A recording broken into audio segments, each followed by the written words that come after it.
మనం physical gold గురించి విన్నాం, గోల్డ్ ఈటీఎఫ్ గురించి విన్నాం, సావరిన్ గోల్డ్ బాండ్స్ గురించి విన్నాం, అలాగే డిజిటల్ గోల్డ్ గురించి కూడా విన్నాం. బట్ గోల్డ్ ఇన్వెస్ట్మెంట్ ఆప్షన్లో ఒక కొత్త కాన్సెప్ట్ వచ్చింది. అదే EGR, electronic gold receipt. So once మార్కెట్లోకి ఈ ఈజీఎస్ రాగానే అందరు ఏమంటున్నారంటే గోల్డ్ ఈటీఎఫ్స్ ఏవైతే ఉన్నాయో సో అవి ఫ్యూచర్లో రీప్లేస్ అయిపోతాయి, గోల్డ్ ఈటీఎఫ్స్ ప్లేస్లో ఈజీఎస్ ఎమర్జ్ అవుతాయి అన్న పాయింట్ ఆఫ్ వ్యూ అందరూ మాట్లాడుకుంటున్నారు. మరి నిజంగా ఈజీఆర్ అయితే ఉందో గోల్డ్ ఈటీఎఫ్ని రీప్లేస్ చేయబోతుందా? అసలు ఈజీఆర్ కాన్సెప్ట్ ఏంటి? అసలు ఈజీఆర్ ఎలా వర్క్ అవుతుంది? ఈ ఈజీఆర్ అయితే ఉందో లైక్ 1 month బ్యాక్ ఇంట్రడ్యూస్ అయిన కొత్త ప్రోడక్టా, లేకపోతే ఆల్రెడీ ఇంతకుముందు ఉండి మనం ఇన్ని రోజులు గమనించలేదా?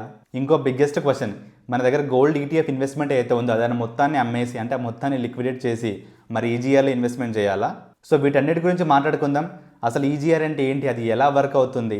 సో వేరే ఇన్వెస్ట్మెంట్ ఆప్షన్స్ ఏవైతే ఉన్నాయో, అంటే గోల్డ్ ఈటీఎఫ్ అయితే ఉందో, లేకపోతే ఫిజికల్ గోల్డ్, డిజిటల్ గోల్డ్ అయితే ఉందో వాటితో కంపారిజన్ చేసుకుంటే ఇది ఎలా డిఫరెంట్ అవుతుంది? అలాగే main important, EGS point of వ్యూలో టాక్సేషన్ ఎలా ఉంది? వీటన్నిటి గురించి డిస్కషన్ చేస్తూ యూట్యూబ్లో ఒక వీడియో చేశాను. ఈ electronic gold receipt point of వ్యూలో మీకు ఏ డౌట్ ఉన్నా సరే ఈ వీడియోని చెక్ చేయడం మాత్రం అస్సలు మర్చిపోకండి.